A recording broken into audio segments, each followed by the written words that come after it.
The truth about the oil industry. What chance does the most valuable resource of the 20th century have in the 21st century? The question is complicated, but one thing is for sure. Climate change and global warming will play a huge role in the oil industry's future, and despite challenges by the renewable energy resource enterprises, the oil industry is still fighting on. But no other company has fought more than the ExxonMobil. In the US, the world's largest economy, and it follows between China as the world's second highest polluter in the world, amid all the recent surges in extreme weather events, like the crazy one in Australia, with fireballs coming out of a tornado, which was then aptly named a firenado. We can all admit it's no longer a question of if, but when. And many people are starting to take notice.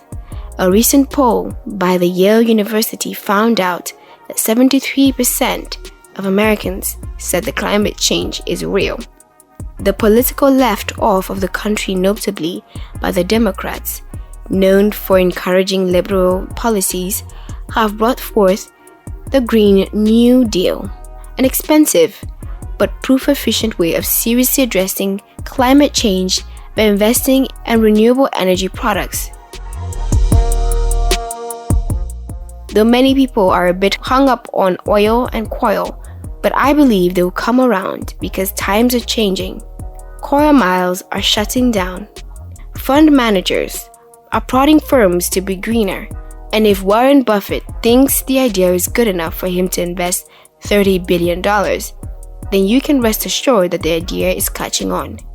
However, one thing that cannot be ignored is that despite all the hype about renewables, demand for oil is still rising and pulling multi-billion-dollar investments.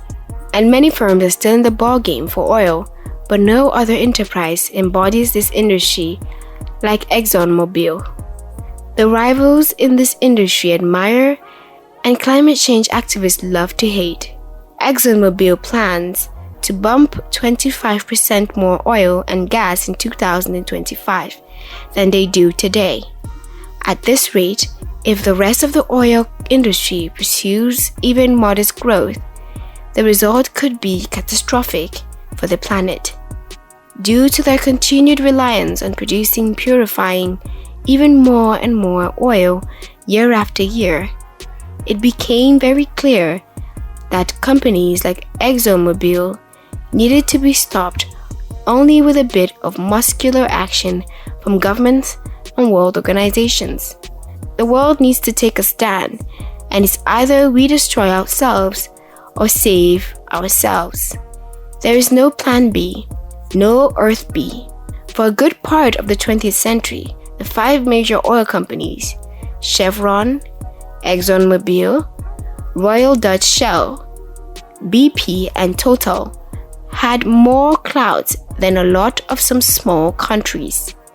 Although recently, these companies' power have dwindled, they still account for 10% of global oil and gas output and about 16% of upstream investment. They are in charge and as such set the tone for smaller, privately owned energy firms and millions of people, including pensioners, relying on their profit. Of the 28 firms in the US paying the largest dividend in America today, 4 are part of the major previously mentioned. In the year 2000, BP said it planned to go beyond petroleum and face the reality of climate change, and the major oil companies have changed indeed. All say they support the Paris Climate Agreement and are all investing in renewable energy like solar. Shell also recently said that it would curb emission from its product. However, you should judge companies by their action, not their words. According to ExxonMobil, global oil and gas demand is expected to rise to as high as 13% by 2030, and all the major oil companies are expected to expand their output.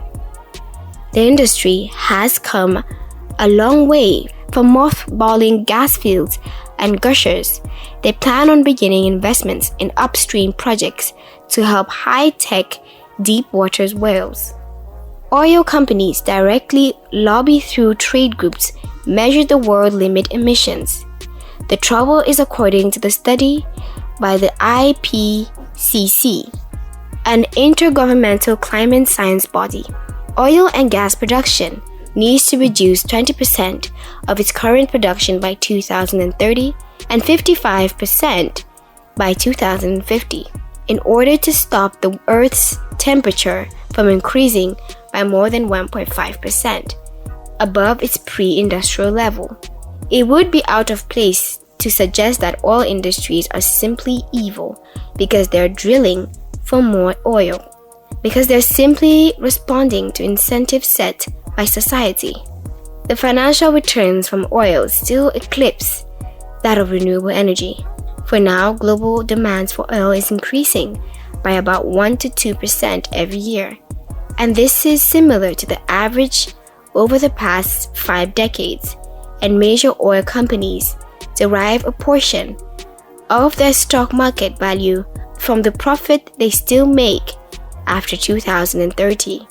However, many oil companies are vilified by climate activists whom still drive cars and take airplanes. It's not an easy task completely stopping oil refining. Elon Musk, much known for promoting green and renewable energy, once told a panel of oil makers, "If I were given a single button to stop oil refining today, I would not press it. Too much of the world's economy is still very dependent on oil, and transition is a process rather than an abrupt action. It is not just a requirement for oil companies to maximize profit by their shareholders, but it's also a perfectly legal, and I know Greta Thunberg, it is not just a requirement for oil companies to maximize profit by their shareholders, but it is also perfectly legal. And I know Greta Thunberg is not going to be too happy about this, but oil companies are still going to be around for quite some time, probably even decades. Some people hope that as time elapses, oil companies will gradually head into a new direction, but that looks a little optimistic to me, given their targets over the next few years. It would be a bit rash to rely on brilliant innovations to save the day. Global investments in renewables today stand at best around $300 billion a year. This value is eclipsed by the amount spent on or committed to fossil fuels in the same period. Even in the car industry, where vast amounts of electric vehicles are said to be released at an ever-increasing pace, about 85% of vehicles are still expected to use internal combustion engines in 2030. The recent booms in ethical investment funds have assets valued at $32 trillion have joined to put pressure on the world's biggest emitters. Fund managers are facing collapsing revenues, are glad to sell green products, which hopefully sell at more expensive prices.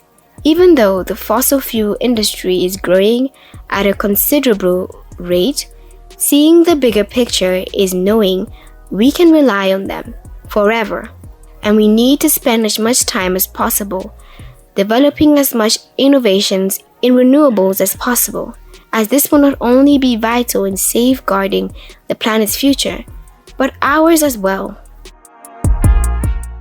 Thank you for watching this video. As usual, leave a thumbs up and drop a comment about anything in particular you want to ask.